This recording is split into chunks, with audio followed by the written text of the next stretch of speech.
Bom dia, boa tarde, boa noite, tudo bem? Eu sou o Matheus, estou aqui na companhia da Tainise e da Nicole e hoje vamos, nesse episódio do Desarquivando, vamos falar sobre Grécia, o primeiro de alguns episódios que nós vamos tratar sobre Grécia. Tudo bem com você, gente? Boa noite. Bom dia, boa tarde, boa noite. Depois de tanto tempo eu sou a Thay, cá estamos nós de volta para tratar sobre Grécia. E hoje feliz por nosso elenco um pouquinho alterado ali, com novidade, a nossa coleguinha Nicole, que veio para reforçar nosso time, nossa formando História na FPEL, meia mestre lá na UFSM, era a nossa coleguinha NCH e agora está aqui entre nós. Feliz com a chegada dela, bem-vinda, Nicole! Olá, gente! Tudo bem? Eu estou muito feliz por estar participando agora do projeto. Eu espero que só contribua mais e mais para o projeto ficar muito legal e crescer. Então, gente, o que a gente precisa falar no episódio de hoje? Grécia, tá? Estamos falando de história da antiguidade ocidental. A gente já falou de pré-história, falamos de Egito, falamos de Mesopotâmia. E agora chegamos na Grécia, um ponto muito importante para nós entendermos culturalmente, politicamente, muitos dos sistemas que hoje estão instaurados, né, estão funcionando. Precisamos entender muito de Grécia para entender muita coisa que vem aí ao decorrer da história e que também é muito importante para quem está fazendo Enem, para quem está fazendo demais vestibulares ou provas, ou apenas a título de curiosidade, tá, gente? Então, assim, para nos dar uma introdução mais breve, nesse primeiro momento, a Nicole tem bastante coisa para nos passar. Oi. Então, gente, eu acho que é bem importante a gente, quando começar a pensar na Grécia, pensar na constituição dela, né? O que nasce na Grécia, a gente vê consequências até hoje na nossa sociedade, na nossa forma de se organizar politicamente, às vezes socialmente, algumas doutrinas elas permanecem. Então, a Grécia, a gente fala na história e a gente vê em alguns espaços sendo reproduzido como um grande berço da sociedade moderna, né? Da sociedade que a gente vive até hoje. Mas como é que era constituída essa tal de Grécia? E é isso que é importante a gente pensar, que ela era parecida, é o início de como é que a gente se entende hoje, só que ela não era igual como a gente está constituído hoje, né? Ela era formada, as cidades gregas, elas eram formadas como se fossem cidades-estado. Só para a gente fazer um link com o que nós já vemos até aqui para entender cidade-estado, que a Nicole acabou de entrar, a gente está falando de uma cidade que ela é autogovernada, tá? Existe todo um governo feito pela própria cidade para a própria cidade. Ela não depende de um governo centralizado acerca de nenhuma outra cidade, tá? Então ela se governa. E, como a Nicole vai complementar agora, a gente está falando da polis grega, que a gente não chama apenas de cidade-estado. Quando a gente vai falar de Grécia, a gente fala de polis. Certo, Nicole? Isso aí, perfeito. A gente, quando pensa na Grécia, ela é constituída por diversas polis, que são esses centros, são cidades como a gente conhece hoje, mas elas são independentes politicamente, socialmente, religiosamente, elas têm os seus próprios deuses, elas têm toda a sua constituição como sociedade diferentes uma da outra. Economicamente, né? Também, né? Economicamente, a fonte, né, do dinheiro, que cada cidade, a forma como ela se organiza economicamente é diferente, uma cidadezinha do lado da outra. Cidadezinha é forma de dizer, né? São cidades grandes e a gente chama sempre polis, que tem o regimento de uma cidade-estado, que é como o Matheus falou, esse estado, essa independência total de qualquer outro vínculo. Esse conjunto de polis a gente chama de Lédade. Lédade, que vem do que a gente também conhece os gregos como helenos. A gente pode perceber em alguns textos, e nas provas, às vezes vem como aqueles clássicos pega-ratão, né? Os helenos. Os helenos são os gregos, que moram nesse conjunto de polis que a gente denomina de Hélade. A Grécia, como ela é constituída, ela vai se constituindo de imigrações, como o resto do que foi trabalhado até o momento, né? Todos esses povos, eles são feitos a partir das migrações, e principalmente a Grécia, ela é constituída pelos nômades que vêm do norte europeu, como os aqueus, os dórios, os jônios e os eólios, né? Eles têm muitos conflitos com o que vem do Oriente e são constituídos, então, pelo que vem do Norte. E quando é que foi que se inicia, né? A Grécia, ela nasce quando? É uma história muito complexa para a gente trabalhar aqui num podcast, rapidinho, mas ela começa a sua história cerca de 2.000 anos antes de Cristo. E eu acho que aí que é importante a gente trabalhar sempre para as pessoas não se atrapalharem, né? O que quer dizer antes de Cristo e depois de Cristo. Só para a gente se localizar um pouquinho, contextualizar o que a Nicole falou e vai seguir falando agora, é um ponto importante quando a gente vai trabalhar com Grécia, né? Quem são os gregos? O que são os gregos? Os gregos se identificam como gregos? É ligado ao território, à Grécia em si? Não. Especificamente quando a gente vai entender gregos, né, ou helenos, né, que habitam ali as ilhas, né, todo o conjunto até a Península Balcânica ali, chamada de Hélade, são os gregos. Eles falam eles falam a mesma língua que é o grego, tá? Então isso é um passo importante para a gente identificar o que a gente está falando, que depois vai ser em decorrência das diversas migrações dos povos nômades, como a Nicole falou.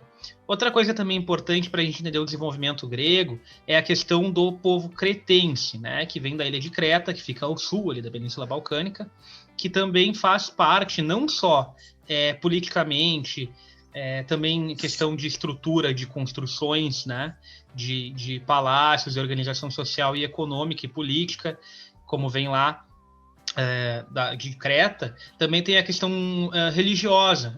Todo mundo provavelmente já deve ter escutado falar na história do Minotauro, do labirinto do Minotauro, né? Isso vem da questão de gregos que eram capturados em questão de disputas e tudo mais por cretenses e levados para dentro do palácio de Creta, né? Lá na cidade de Knossos, que é a cidade central da ilha cretense. Então lá esses gregos eram mortos dentro dos palácios, que eram organizações, construções, edificações completamente novas. Então elas são passadas, né, no imaginário como labirintos, né, como criaturas, com criaturas mitológicas. Isso é bem interessante. Mas é só um gancho. Agora a gente já pode seguir. Eu acho interessante esses ganchos, né, para a gente compreender como a Grécia, ela não é só aquele pequeno centro que a gente vê sempre nos filmes reproduzidos, né? Ela vai para mais, ela tem ilhas, ela tem toda uma constituição que compõe essas diversas polis que depois se juntam e hoje a gente chama a Grécia, mas são as Grécias, né? Totalmente diferentes uma das outras. Mas falando do que a gente conhece, do que sempre chega para a gente como Grécia, eu vou falar um pouco das duas principais polis, que é Atenas e a Esparta, né? Que são umas cidades muito conhecidas até atualmente, porque a gente vê no cinema, a gente vê em série, a gente vê em diversos... A produção cinematográfica, ela produz muito a partir dessas duas polis, né? E ultimamente a gente está vendo muito a referência com Esparta, né? Com os videozinhos do Leônidas, dos seus 300 contra os 30.000 persas, né? Então, no início desse estabelecimento dessa polis, o poder ele era concentrado na mão de poucos, né? Dessas diversas polis, são os primeiros migrantes, esses nômades que vão chegando e vão se situando, e ali eles vão constituindo seus pequenos poderes, né?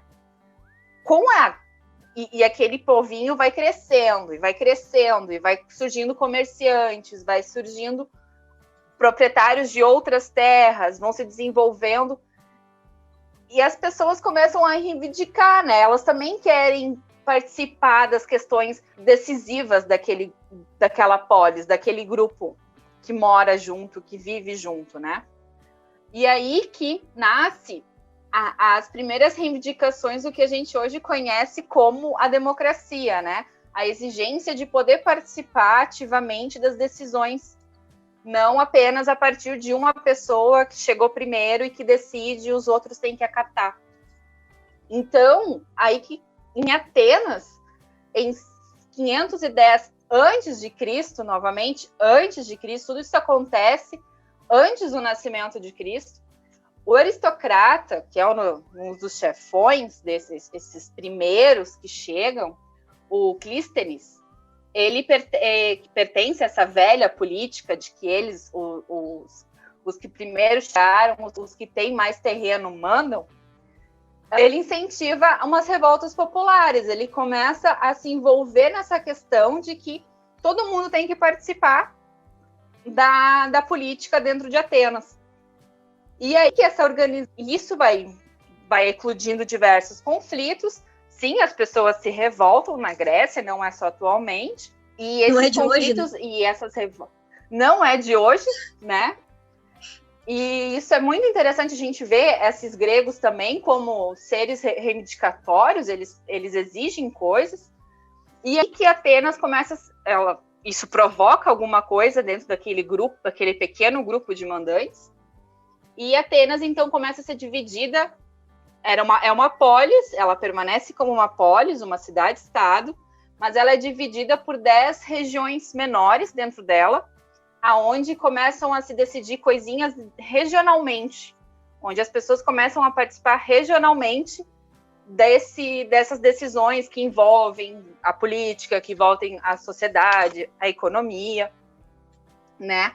Essas 10 regiões que a Atenas se reparte, essa grande polis como se reparte em 10, a gente chama de 10 demos. E aí vem a ideia de democracia, né? A partir dessas 10 demos que a gente começa a ter a participação mais ativa em Atenas. A construção desse espaço onde os cidadãos começam a opinar e a questionar as políticas nasce nessa Grécia, nasce na polis Atenas, como a gente constitui hoje a democracia, onde todos os cidadãos, e aí que está uma questão muito importante que a gente vai trabalhar um pouco mais para frente, que é essa democracia para os cidadãos. E isso é uma questão que cai muito em vestibular, cai no Enem, que é a questão de quem são os cidadãos gregos e o que lhes é atribuído. As decisões, então, isso a gente vai trabalhar um pouquinho mais para frente, primeiro a gente tem que compreender o que essa democracia se constitui. Essa democracia que ela é instalada, essas decisões elas começam a serem tomadas diretamente, é uma democracia direta, né? O que diferencia da democracia que a gente vive hoje a gente vota por um representante, a gente vive hoje numa democracia representativa. Nessa Grécia, nessa Atena de 510 a.C., é uma democracia direta. Eu quero uma coisa, eu vou lá na Assembleia do Povo e falo. E eu exijo que isso seja feito, seja o que for. Então, se eu quero ficar aberto até mais tarde, se eu sou um comerciante, ou se então tem muitos moribundos na frente do meu estabelecimento, enfim, eu vou direto na Assembleia e eu que falo, ela é direta, né? E isso é bem importante a gente situar essa diferença dessas democracias, que apesar de defenderem a participação de todos os cidadãos, tem essas diferenças para atualmente. E o Clístenes, ele começa a implementar diversas outras políticas, né, que garantem o estabelecimento dessa democracia. Então, ele é meio que um presidente que ele começa a dar outras diretrizes para que essa democracia ela se estabeleça. E aí é uma outra questão que vem atualmente sendo muito puxada, que é o ostracismo, o crime do ostracismo. O crime do ostracismo que o Clístenes ele estabelece na Atenas é aquela ameaça, é um crime que leva a um exílio de 10 anos de Atenas, e ele se constitui pela ameaça de qualquer forma à democracia. Se você é contra, se você ameaça, se você começa a dar ordens, enfim, qualquer coisa que ameace ao regime democrático instalado é o crime de ostracismo. E hoje a gente vê sendo repetido o ostracismo o tempo inteiro na mídia, e ele se constitui até hoje, essa palavra ainda se constitui como uma ameaça ao regime democrático. Mas daí a gente começa, tá, ok, a democracia é esse regime onde todo mundo participa, mas quem é esse todo mundo? Quem é que pode realmente participar dessa democracia? Ok, os cidadãos atenienses. Mas quem são os cidadãos atenienses? Homens, não mais juvenil, hoje a gente fala, né, maior de 18 anos, mas não é maior de 18 anos, seria o homem na sua vida adulta, nascido na polis Atenas. Qualquer outro ser que não seja enquadrado nessas questões, não pode participar da Assembleia, não pode opinar, não pode participar dessa democracia direta. As mulheres, os estrangeiros, os escravos provindos de guerra, eles não participam. Todos que estiverem ligados de qualquer forma ao trabalho braçal, a um trabalho que exige força, que exige trabalho, o cansaço corporal, físico, não participa desse seleto grupo de cidadãos. Cidadãos atenienses são aqueles que se dedicam à vida intelectual. E aí que é uma questão muito importante. Ok, tá, cidadão ateniense é aquele que é o intelectual e é ele que participa de tudo. Tá, mas o trabalho braçal ele tem que continuar sendo feito. A mulher, ela é trabalhadora braçal biologicamente, porque ela reproduz. O trabalho de reproduzir é um trabalho que esgaça fisicamente. Então, ela não é uma cidadã. Só que, às vezes, essa mulher, ela também é mulher de um outro cidadão.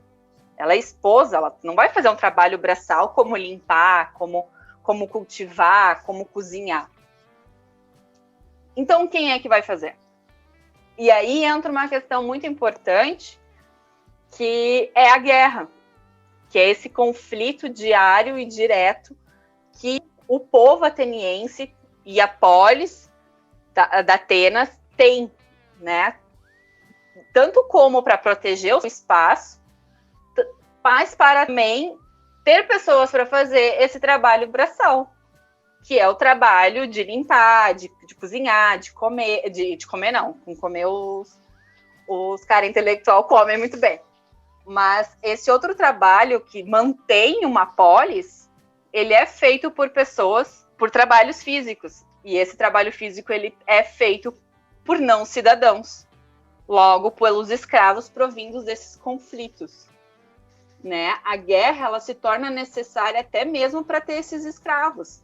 Tanto para mobilidade, tanto para crescimento da polis, como para ter escravos que vão ser os servos e que vão fazer toda essa estrutura da polis funcionar, trabalhando nos bastidores, né, na base, como a gente fala.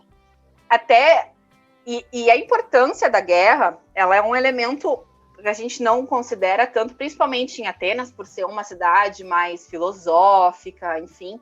Mas a guerra é tão importante que hoje a gente tem um resquício que são os Jogos Olímpicos. Mas os Jogos Olímpicos, hoje a gente trabalha como um esporte, mas os Jogos Olímpicos na Grécia, ele tem como um objetivo também tu poder exibir os teus melhores. Exibir o teu cara mais forte, exibir o teu cara mais rápido, o que lança coisas para mais longe, o que domina com mais força. Era o momento onde se parava todos os conflitos, para vocês verem como é importante o momento dos Jogos Olímpicos. Era o momento de tu parar tudo, aonde todo mundo ia para Atenas, a principal demo, e ali eles ficavam se exibindo, né? Se exibindo não, eles faziam os jogos, mas era essa outra forma de tu mostrar como tu tinha bons atletas para a guerra também, né? Era uma forma de também amedrontar, sem querer amedrontar, entendeu? Tu ganhar os Jogos Olímpicos era tu mostrar também que, ó, os caras mais fortes estão no meu time, né? Nós temos os mais preparados, né? Nós temos os mais preparados, exatamente. Olha, então, eu não quero briga, mas se tiver, eu tô melhor. A gente tá bem. A questão do militarismo lá era muito forte também, né? Surgiu de lá, tipo, uma herança muito forte que vem desde aquela época, porque lá era assim, ó, os caras eram bons de questão de guerra ali. E já pegando esse gancho sobre a questão da guerra, já vamos entrar então na outra grande polis grega, que é Esparta. Esparta, por sua vez, é bem diferente em muitos aspectos de Atenas. Tá? Esparta é uma região dominada pelos dórios, tá? Ela fica mais ou menos ali quando a gente vai olhar o mapa da Grécia Antiga no sudeste do Peloponeso, tá? E ela é constituída por uma população que tinha como base o domínio, né? A pilhagem, a conquista de outros povos e regiões. A gente está falando de uma região ali em que ela, ao mesmo tempo que ela tem terras férteis, onde era plantado, como a gente estava conversando, é um solo rico é um solo fértil, onde é possível plantar oliva, plantar azeitona, né? Plantar uva para fazer vinhos e cereais, né? Isso, exatamente. Então, assim, essa região, ao mesmo tempo que ela é assim, ela também é muito montanhosa e de difícil acesso, né? Então, como é que funciona mais ou menos a sociedade espartana? Que é uma sociedade, por natureza, de guerreiros, tá? É uma sociedade que ela não é governada pelo povo, ela é governada por poucos representantes, e que esses representantes, eles eram geralmente escolhidos por idade, tá? Existia um conselho de idosos, né, de anciãos, que era a Gerúsia, se eu não me engano, que significa, numa tradução mais ou menos mal e porca, assim, como se fosse um conselho de idosos. É um grupo de pessoas de mais idade, que são aquelas pessoas que têm mais experiência, né, e que comandam, junto com os 2 reis de Esparta, tá, aquela sociedade ali. Quem são os 2 reis de Esparta? Por tradição, seriam os guerreiros mais fortes e respeitados das 2 famílias mais respeitadas de Esparta. Tá? Então, Esparta teria 2 reis e um conselho de anciãos. Como é que funcionava o cidadão espartano? Como é que ele é um cidadão digno para Esparta? Né? Nesse caso, ele teria que ser um guerreiro, correto? Isso a gente está falando da parte masculina, né? Porque a parte das mulheres na sociedade grega, ela é bem parecida com o que a Nicole falou, né? Sempre mais ou menos na mesma linha, tá? E o que muda é a questão da vida intelectual para a sociedade masculina ali em Atenas, muda para os guerreiros em Esparta, tá? Que é uma sociedade que vai escolher os guerreiros baseados lá quando os anciãos vão olhar. Ele nasce, o pai leva ele até os anciãos vão dizer, olha, ele tem aptidão para ser um cidadão, ou não, ele não tem aptidão, no caso ele era jogado de um despenhadeiro lá, ele era descartado, né, entre aspas, porque não poderia ser um guerreiro e um cidadão espartano, né? Então Esparta já tem essa tradição mais de guerra, mas que os atenienses não vão ficar para trás, não, é só uma questão é uma diferença mais cultural. Pegando o gancho que o Matheus já tinha falado antes ali da questão do cultivo e tudo mais, vou falar um pouquinho agora aqui da questão da economia, que se baseava em 3 pilares, que era a economia baseada na agricultura, no artesanato e no comércio marítimo pela localização da região, que era uma região montanhosa, mas que também tinha de muitas ilhas ali, uma região um tanto quanto próxima ao mar. Na questão da agricultura, como ele já tinha falado antes, era muito forte a produção o cultivo de oliveiras, de parreiras, as oliveiras que dão azeite. Ali nas oliveiras saía a oliva que dava origem ao azeite, nas parreiras as uvas, e também tinha a questão do comércio de cereais. E aí vinha a questão do artesanato. E também tinha a pecuária, onde eles criavam cabras e ovelhas, que não era muito fácil porque era uma região montanhosa, então não era tão fácil também criar animais, mas em algumas localidades era possível. Mas falando ali dos artesanatos, eles tinham muito forte a produção de materiais em cerâmica, vasos, coisas do tipo, placas, e nessas produções de cerâmica, eles faziam as tâmaras, que eram espécies de vaso, onde eles carregavam esse azeite, o vinho, e também carregavam perfume. Colocavam nos vasinhos de cerâmica que eles faziam para mandar, né, para mandar para fora. E aí também não tinha o comércio marítimo, como eu falei, pela questão de ser próximo a várias ilhas. E aí, então, se baseava nisso, tipo, muito forte o comércio de cereais, de uva, que virava vinho, do azeite, e também o artesanato, que era utilizado. Então, era tudo, de certa forma, interligado. Coloca-se o azeite, o vinho na questão do artesanato, manda pelo comércio marítimo. E, claro, também, como eu falei, tinha a questão dos animais que eram criados ali, o gado, as ovelhas, enfim. O povo grego, tá? Acho que, vamos falar assim, em sua maioria, em todo o período que abrange, que a gente vai falar, o período helenístico, né? São povos nômades e que muitas vezes eles vão ter que trocar de localidade para tentar mudar para tentar melhorar o plantio, para tentar melhorar a situação do comércio. Então, sempre foram povos que tiveram muita facilidade em se adaptar a novas culturas. Isso gera o quê? Isso gera um mosaico, entre aspas, cultural muito grande, que faz, por exemplo, com que os gregos adaptem para melhorar suas relações de comércio o alfabeto. E o alfabeto, não o alfabeto, por exemplo, o cuneiforme, por exemplo, ou que nem tinha lá na ilha de Creta, né? Mas o alfabeto dos fenícios, lá do Oriente Médio. Então, essas relações de comércio, elas são muito importantes para os gregos, né? Inclusive depois, lá no período, antes, na verdade, do período micênico, com a questão do bronze, né? Também advém das relações de comércio, dos novos materiais, dos novos métodos de lidar com o metal.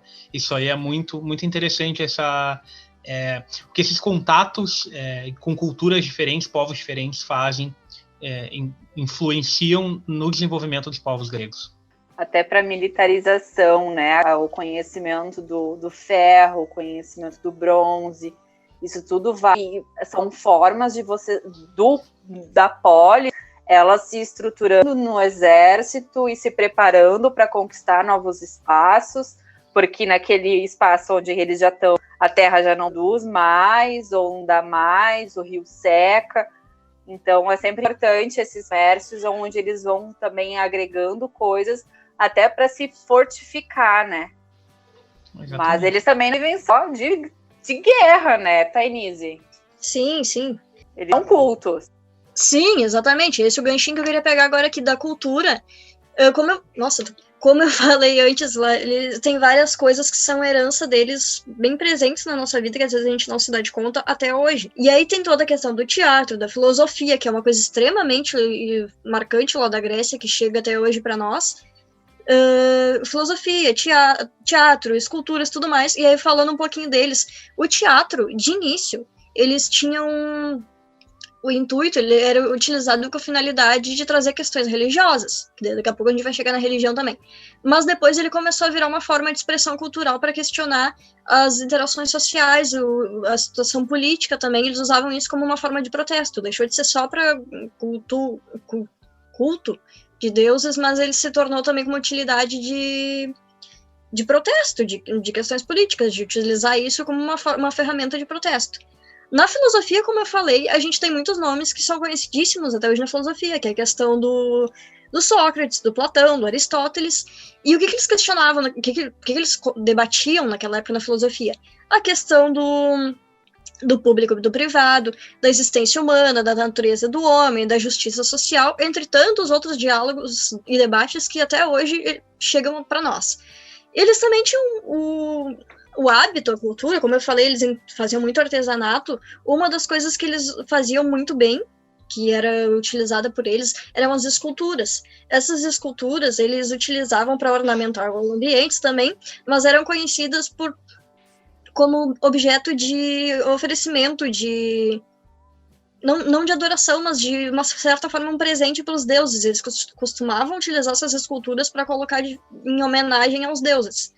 Aí a gente pode pegar também o ganchinho para falar de religião, que eles eram, como a gente já falou nos outros podcasts sobre outras culturas, eles eram politeístas. O que quer dizer politeístas? Eles cultuam vários deuses, poli de muitos, teístas de deuses, né, porque Tel, Deus ali, politeístas e tal. Eles tinham a questão da mitologia, que é algo que chega muito forte pra gente quando a gente fala em Grécia hoje, mitologia grega. A gente vê em muito filme, muito seriado, em várias coisas, eu acho que o Matheus, a Nicole, a gente tinha falado antes de mitologia, de usar os filmes. Tem muito filme de mitologia grega, tem a Mulher Maravilha, tem vários outros nomes até que são bem mais conhecidos. E o que eles faziam? Eles cultuavam vários deuses, que era Atenas, Afrodite, e aí era a deusa da beleza, a deusa da sabedoria, o Zeus, que era o deus de todos os deuses, e enfim, de tudo que um pouquinho eles tinham um deus. Mas o que quer dizer? Só que eles tinham uma certa diferenciação entre o público mais rico e o público mais carente. O pessoal que era mais carente, que era mais o povão ali, que não era tão bem abastado, eles tinham o cultivo de cultuar rituais da natureza, porque eles acreditavam que fazendo esses sacrifícios, eles iam ter resposta dos pedidos deles de forma mais rápida. Ou seja, tô bem necessitado aqui, a galera que tava passando fome mesmo, que tinha necessidades, olha, eu preciso disso para agora, então eu quero fazer essa oferenda aqui porque eu acredito que que eu vou ter uma resposta mais rápida. E o pessoal mais rico, a elite, tinha o costume de cultuar os deuses maiores lá do panteão dos deuses, que é aquela questão toda que eu falei da mitologia. O pessoal mais pobre cultuava natureza e tudo mais, e o pessoal mais rico tinha o costume de recorrer aos deuses mais famosos, mais conhecidos. Quando fala de mitologia grega, eu me lembro, talvez os mais novos não vão lembrar, mas os Cavaleiros do Zodíaco.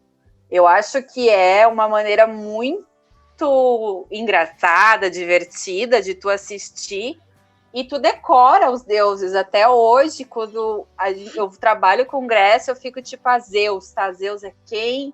Eu lembro do Cavaleiro do Zodíaco e eu consigo lembrar quem é Zeus.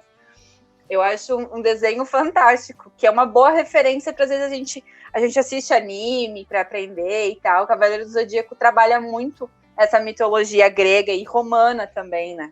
Sim. Então, pessoal, nesse primeiro episódio vamos parando por aqui. E para a gente já aproveitar o gancho para os próximos episódios agora, o próximo ainda sobre Grécia, para a gente conversar um pouquinho mais aí sobre as guerras, né, as grandes guerras que envolvem a Grécia, a guerra do Peloponeso, as guerras médicas, para a gente entender até a questão dos 300 de Esparta, da onde veio, né, e tudo mais. E também vamos dar uma conversada no próximo sobre filmes e quadrinhos, agora que a gente já falou alguns hoje, para entender um pouco de Grécia, que é bem legal também, e podermos continuar então a nossa conversa. Lembrando sempre que, antes de nos despedirmos, segue a gente lá nas redes sociais, tá? Segue a gente no Twitter, no Facebook e no Instagram. Tudo Desarquivando. Procura ali, Desarquivando, que vai ser fácil de encontrar, tá? Lembrando também que nós temos uma assinatura no PicPay, nós temos 3 tipos diferentes de assinatura para quem quiser nos ajudar, tá? É bem em conta para ajudar o programa a se manter, para a gente poder seguir produzindo conteúdo, tá? Pois é um projeto que não tem fins lucrativos, mas, querendo ou não, gera custos para que a gente possa levar o conteúdo cada vez mais até quem está interessado. Então tá, gente? Uma boa noite, cuidem-se e vamos passar então agora para a Tainise. Agradecer a participação dos colegas aqui. Dizer que foi muito legal retomar nossas gravações depois desse tempo que a gente ficou sem. A gente gosta muito de gravar. E lembrar sempre de seguir, todo mundo está nos escutando, sigam os cuidados com a pandemia, o momento é complicado, é grave, é sério, se cuidem direitinho, façam esse esforço de se manter seguros e manter quem está próximo de vocês também. Como o Nascente já falou ali, todas as redes é Desarquivando, mas não esqueçam do nosso canal no YouTube, que é Desarquivando Histórias, se puderem se inscrever lá pra gente e ativar as notificações, de vez em quando a gente tá postando lá. E quem puder também tá escutando, passa para um amiguinho, para um coleguinha, e não pudesse fazer esse favor, porque a intenção é levar conhecimento adiante. Quanto mais a gente conhecer isso, mais a gente fica feliz. Então é isso, uma boa noite, até o próximo episódio. Acompanhe a gente lá nas redes, que a gente tá sempre tentando atualizar. Da minha parte é isso, boa noite, se cuidem, bons estudos. Nicole, contigo, encerramento. Vocês falam tão bonito. Eu, no primeiro dia, vou dizer o quê? Que é um prazer participar disso aqui, trabalhar com a Tainise de novo, apresentar um trabalho com a Tainise de novo. As dinossaurinhas. As dinossaurinhas. É muito divertido a gente ter esse contato, ter essas novas plataformas, e espero que a gente possa ter muitas mais reproduções como essa, e que as pessoas escutem, compartilhem com um coleguinha, com outro coleguinha, com outro coleguinha, e que isso domine as redes, que a gente se encha de conhecimento, que nunca é demais. E é isso aí, gente. Fiquem com os seus seres iluminados, suas mitologias. Com o Panteão. Com Zeus, com Atena, e até o próximo.